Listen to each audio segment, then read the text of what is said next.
They laughed when I buried 300 clay pots in my dead father's pear orchard instead of running new irrigation pipe.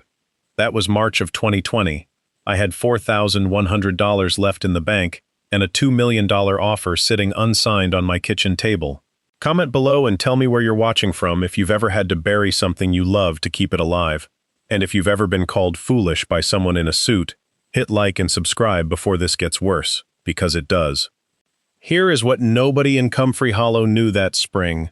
Bramwell Resorts wanted my 42 acres for the 9th hole of a golf course, and they were prepared to wait me out, buy out my neighbors first, and starve my water rights until I signed.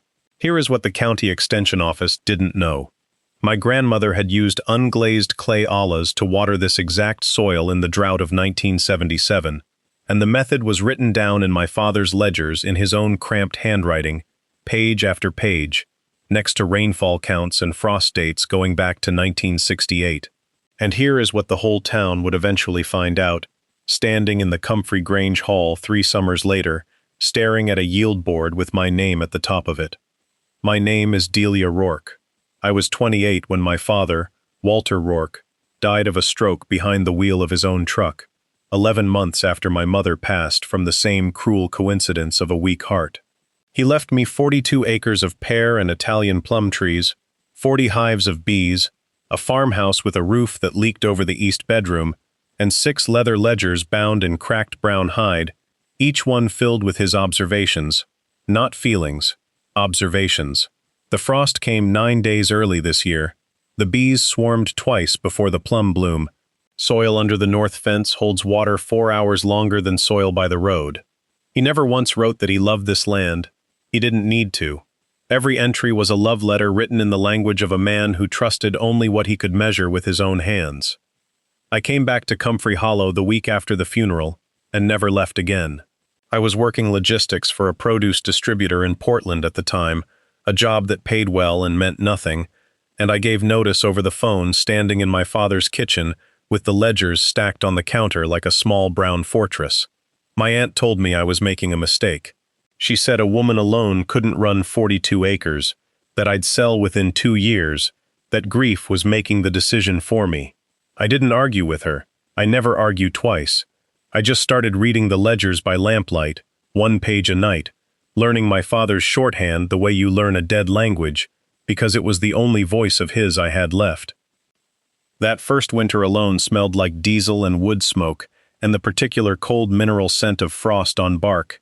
And I remember standing at the kitchen window some nights, just listening to the bell on the lead goat's collar ringing somewhere down by the barn, a sound my father used to track from this exact spot, and understanding for the first time that grief isn't an event, it's a set of habits you inherit without asking for them. I kept his boots by the door for 8 months before I could bring myself to move them. I found, tucked into Ledger 2, a pressed plum blossom dated to the spring I was 7 years old. No explanation beside it, just the date. And I understood that my father's tenderness had always existed. He had simply never trusted words to hold it as well as objects did. I decided, somewhere around February, kneeling in the cold dirt of the empty south field with nothing planted yet and no plan beyond survival, that I would run this place the way he had, which is to say I would trust what I could touch and verify with my own hands over what anyone told me I should believe, no matter how many letters came after their name. The first time I met Nathaniel Caldwell was in April, 5 months after the funeral. He drove a black Range Rover up my gravel driveway wearing shoes that cost more than my monthly water bill, shoes that sank into the mud by my porch steps and came out ruined, and he never once looked down at them, which told me everything about how little this land meant to him beyond its number on a spreadsheet. He introduced himself as Vice President of Land Acquisition for Bramwell Resorts and Development, and he smiled the way men smile when they've already decided you're going to say yes eventually. They're just being polite about the timeline. He offered me $1.1 million for the orchard, cash, close in 60 days, no contingencies. He called it a generous number for a woman on her own. I told him the orchard wasn't for sale. He laughed, a short, soft laugh through his nose, and said, "Everything is for sale, Ms. Rourke. It's just a matter of the number and the timing." I told him he'd find out that wasn't true. He left a business card on my porch rail. I used it as a paint scraper 3 days later, and didn't think about it again until October. By June, the pressure had a second face. Dana Pruitt from the County Agricultural Extension Office showed up unannounced to inspect my irrigation setup after a neighbor filed a complaint about unconventional water use on my property, which I later learned meant someone had seen me digging holes in rows across the south field and decided to report it like I was hiding something illegal. Dana walked my rows with a clipboard and a tone that never once acknowledged she was standing on land that had outproduced hers for 3 generations. She told me the university extension studies showed drip irrigation was the only scientifically validated method for orchard efficiency in this climate zone. That whatever folk technique I was attempting was, in her words, charming, but not data-driven. I told her I'd show her the data in 3 years. She wrote something on her clipboard without looking up and said, with the particular condescension of someone who has never once doubted their own credentials, that she looked forward to it. The truck came on a Tuesday in late June, a flatbed hauling 300 unglazed terracotta olas from a pottery works 2 counties over, each one the size of a cantaloupe, narrow-necked, unfired at high enough heat to seal the clay, which was exactly the point. My grandmother's method, written in my father's hand on page 41 of Ledger 3, bury the pot to its neck, fill it with water, plant the seedlings in a ring around it, and let the clay sweat moisture slowly into the root zone instead of flooding the surface where it evaporates by noon. The pots cost me $3,800, nearly all of what I had left after the funeral expenses and the back property taxes my father hadn't paid in his final distracted year. Hal Griggs, who farmed the 60 acres next to mine and had known my father for 30 years, drove by slow enough to watch the truck unload, rolled down his window, and asked if I was building myself a graveyard. I told him it was for the trees. He laughed all the way down the road, and I heard later, from the woman who cuts hair in town, that he'd been telling people at the feed store that Walter Rourke's girl had lost her mind burying dishes in the dirt. I dug every hole myself. 42 acres doesn't sound like much until you're on your knees with a post-hole digger in July heat that turns the air the color of a struck match, sweat stinging a cut on your forearm, dust caking in the creases of your knuckles until your hands look older than they are. I worked from 5 in the morning until the light went orange and then purple, ate standing up over the sink, and slept with my boots still laced because unlacing them felt like a task I didn't have the minutes for. The only help I let myself take was from Earl Whitfield, 71 years old, who had worked this orchard as my father's hired hand for 22 years, before his knees gave out on him. Earl showed up on a Saturday with his own shovel and didn't ask permission. He said Walter would have wanted somebody watching my back, and then he didn't say much else for the rest of the summer, which was its own kind of loyalty. Once, wiping his face with a bandana gone gray with dust, he told me his own grandfather had used a version of this same trick with cracked river stones and clay slip out in the Texas Hill Country, that half the old methods everybody laughed at were just things people had forgotten how to knead. I remember the specific texture of that soil under my palms, dry and fine as flour on top, cool and faintly damp 2 inches down where the clay held moisture the surface never showed, and the way the terracotta felt against my fingers when I set each pot in its hole, rough and slightly warm from sitting in the truck bed all day, like something alive being put to rest and asked, gently, to keep working anyway. Between the two of us, we buried 300 pots around 460 new pear and plum seedlings by the second week of August, the old orchard rows still on their original tired drip lines, the new rows breathing through clay the way my grandmother had taught my father before I was even born. Dana Pruitt came back in September for what she called a follow-up assessment, walked the new rows, crouched by one of the olas, and told me, in front of Earl, that burying unglazed pottery in root zones was a folk practice with no peer-reviewed efficacy data for commercial pear production in this climate, and that she'd be noting in her report that my water usage projections for county planning purposes should assume standard drip rates, not whatever I believed I was accomplishing here. I told her the trees would answer her question in 3 years, not me. She said, not unkindly, but not kindly either, that hope wasn't a substitute for a peer-reviewed study, Ms. Rourke, and left without finishing her coffee. If you've ever done something with your own 2 hands while everyone around you waited for you to fail, subscribe now, because the next 3 years are the part where they find out how wrong they were. The worst of it didn't come from strangers. It came from the co-op. Every autumn for as long as I could remember, The growers of Comfrey Hollow pooled their crop for regional distribution through the Comfrey Growers Cooperative, a handshake arrangement my father had helped found in 1994, back when the valley still trusted itself more than it trusted outside buyers. In October of that first full year, the co-op board, which included Hal Griggs and two of his cousins, voted to reduce my father's old allocation share by 40%, citing what the meeting minutes called unproven cultivation methods creating supply chain risk. Nobody called me before the vote. I found out from Earl, who'd heard it from his nephew, who sat on the board as a non-voting member. I drove to town that night and stood in the back of the Grange Hall long enough to hear Hal tell another farmer, not knowing I was behind him, that Walter's girl had gone soft in the head grieving her daddy, and the co-op couldn't afford to carry her water while she played in the dirt. I didn't say a word. I got back in my truck and drove the 11 miles home in the dark, with my hands too tight on the wheel, and somewhere around the county line, I let myself cry for exactly the length of one song on the radio, and then I turned it off and didn't do it again. That was the closest I came to quitting. Not the mud on Caldwell's shoes, not Dana's clipboard, not even the reduced allocation, which cost me $9,000. I genuinely could not spare that winter. It was standing in the dark outside a hall full of people who had eaten my father's pears at their own tables for 20 years, and hearing them decide, without asking me a single question, that I was a joke he'd left behind. I sat at the kitchen table that night with Ledger 3 open to page 41, my father's handwriting small and certain under the lamp, and read the line I'd already read 40 times.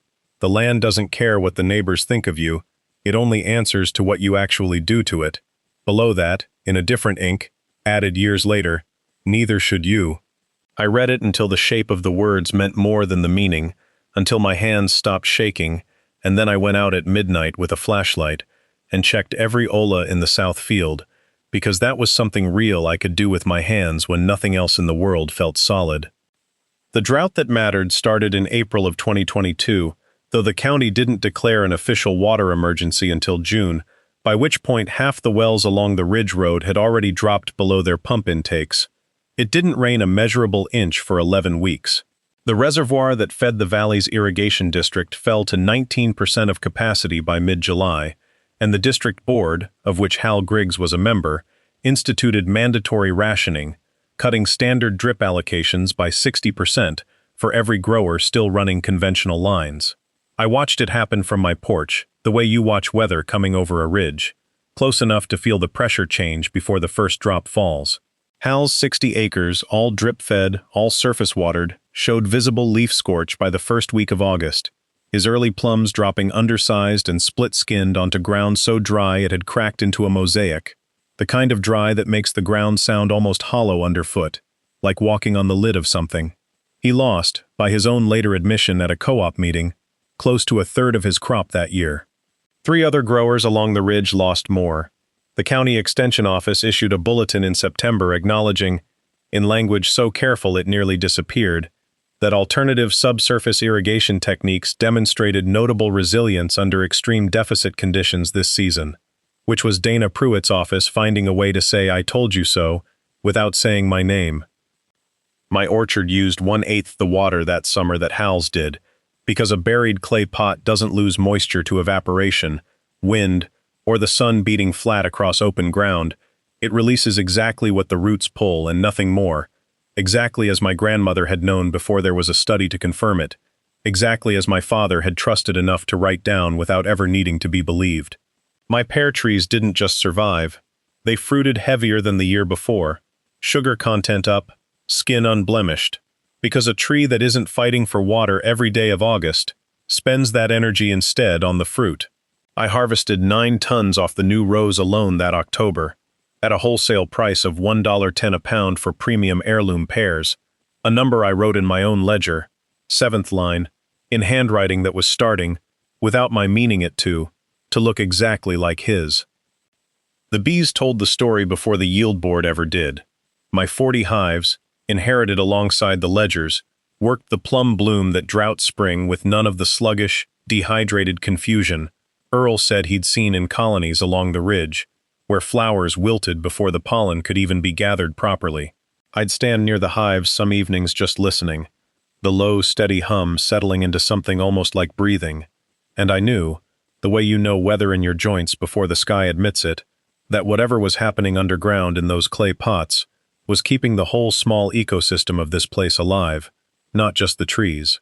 The air that August carried the sweet rot smell of Hal's split plums baking on cracked ground 2 properties over, and my own rose smelled instead of ripening fruit and wet clay, a smell I associate now, permanently, with being right about something nobody wanted me to be right about. Nathaniel Caldwell came back in November, a year and a half after the drought, and this time he didn't drive himself. A junior associate named Vance Ellery drove him.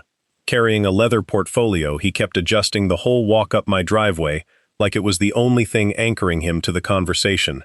Bramwell Resorts had broken ground on their golf course 18 months earlier, 2 ridges over, and their own irrigation engineering, built on projections that assumed normal rainfall and unlimited district water, had failed spectacularly under the same restrictions that gutted Hal's crop. 2 fairways had gone to dust. Their landscaping contractor had quit.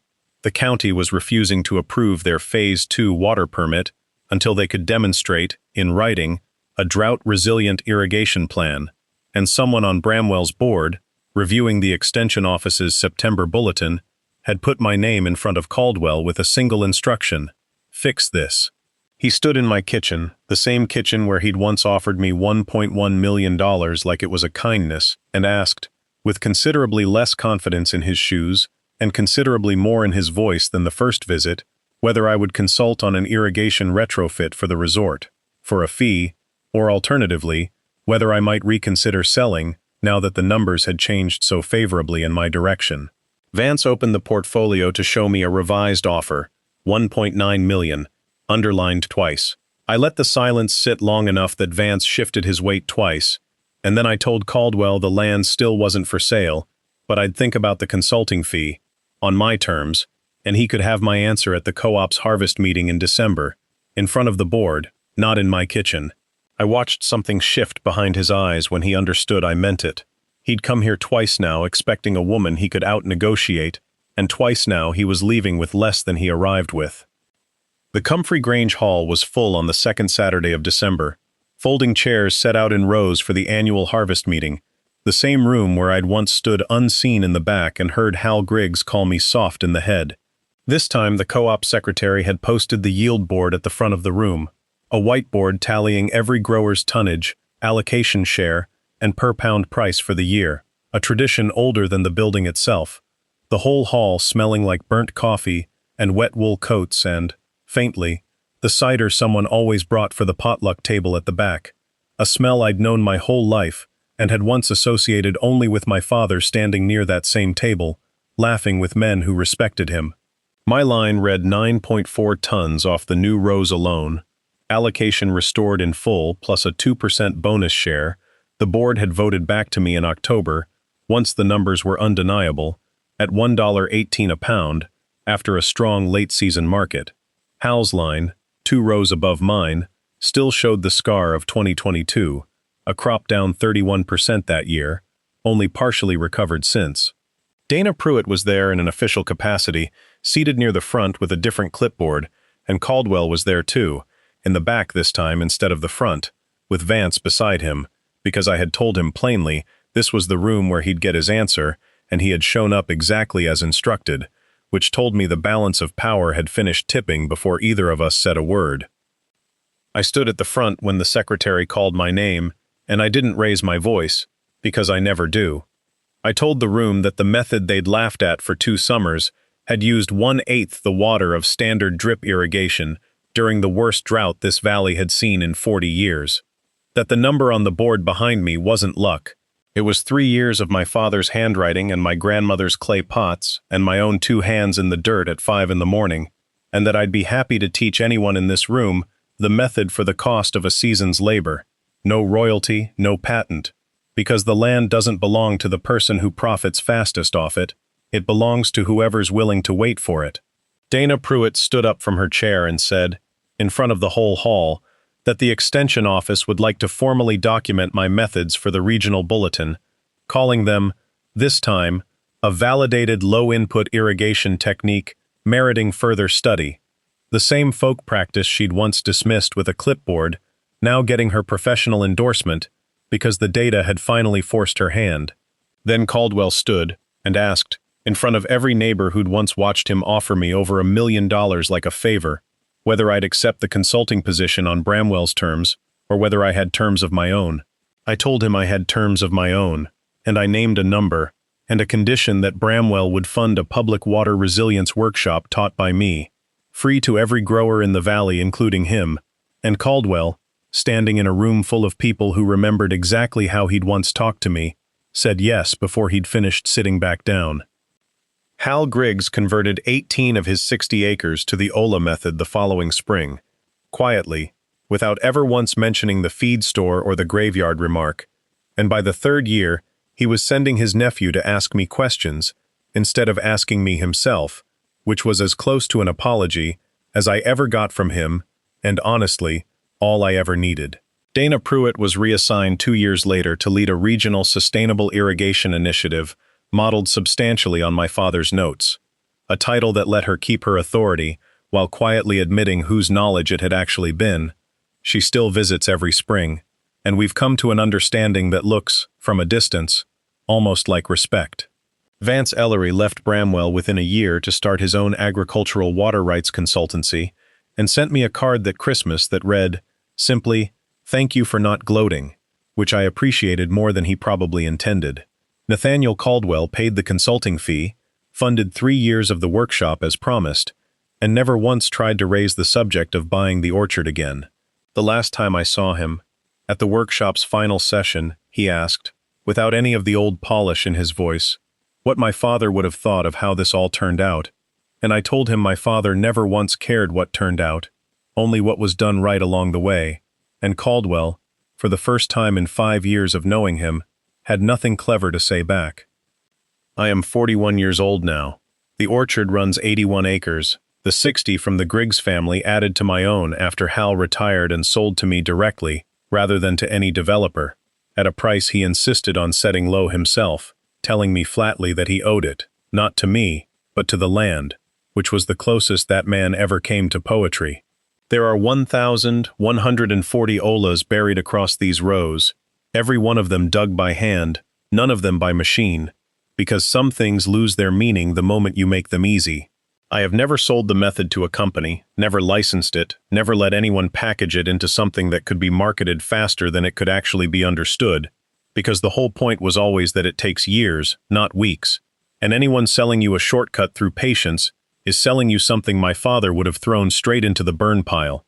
Last month I sat my niece Josie down at the same kitchen table, 17 years old, sharper with numbers than I ever was, and handed her Ledger 7, the one I started the winter after the drought, its cover already softening the way the first 6 did under my father's hands, and his mother's before him.